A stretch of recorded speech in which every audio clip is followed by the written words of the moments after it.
que a medida que van pasando os días e se acerca o 1 de abril, fecha da renovación, nin a industria retira a proposta destes contratos ilegales con baixadas inasumibles, nin as actuacións das administracións perseguindo que son prácticas fora de mercado e están tendo resultados.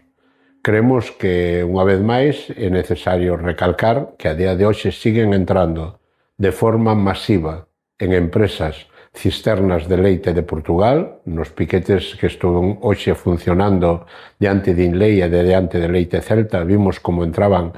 máis de 10 camións en cada unha delas de orixen de Francia e de Portugal, e, polo tanto, chámanos poderosamente a atención que eso que é evidente a calquera que se poña diante da porta de entrada lle sea difícil de detectar as inspeccións da administración.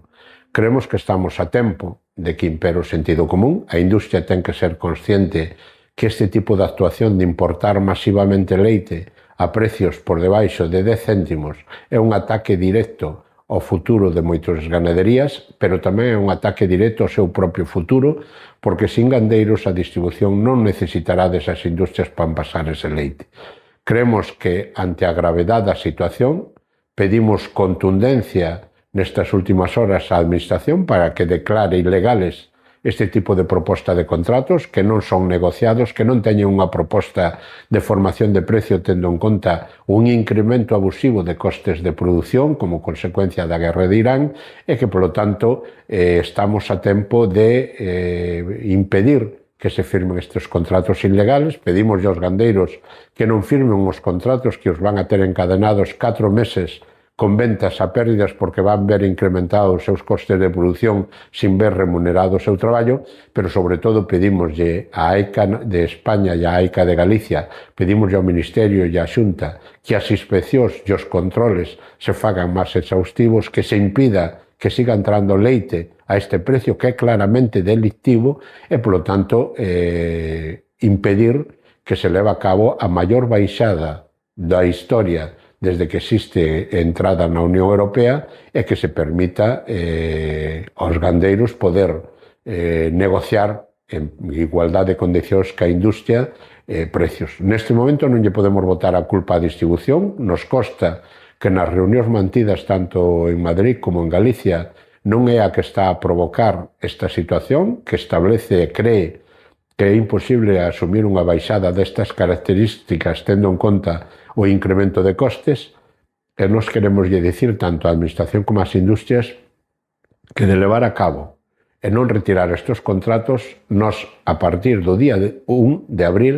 entenderemos que o grado de colaboración que hasta ahora viñemos mantendo ca industria e ca distribución para formar precios de forma razonable, que cada eslabón da cadena tuvera o seu marxen de beneficio, esa colaboración desaparece. Non ten sentido que un día máis sigamos participando e aportando cartos dos bolsillos dos gandeiros para promocionar o consumo de leite francesa. Non ten sentido que sigamos xogando a engañar ao consumidor sin que teña claro de onde ven o leite que vai dentro do cartón e, polo tanto, a partir de aí nos sentimos totalmente legitimados para utilizar todas as ferramentas legales para devolver o golpe na conta de resultados da industria. Si leva a cabo este abuso de poder, si leva a cabo esta reducción brutal de precio,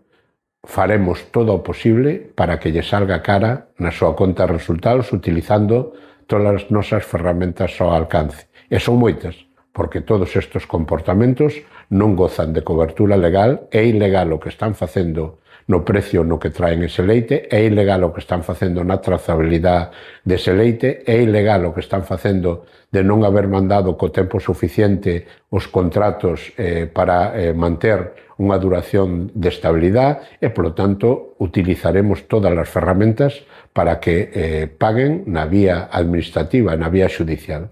E outra chamada ao noso goberno, ao goberno galego, é que de levarse a cabo este tipo de actuación e de continuar entrando masivamente cisternas de Portugal e de Francia a estos precios, non ten sentido que unha sola axuda á industria con fondos do presupuesto galego poda ir a aquelas que non garanticen a transformación do 100% do leite que teña origen en Galicia. Por lo tanto, entendemos que non tería sentido axudar a industrias que procesan leite de outro país a precios de saldo para forzar a reducción da produción. Non podemos pedir que se incorporen xóvenes á actividade dicindo que a industria vai a poder actuar desta forma, con baixadas que non se axustan ao mercado e con actuacións rompendo a lei de trazabilidade e de transparencia.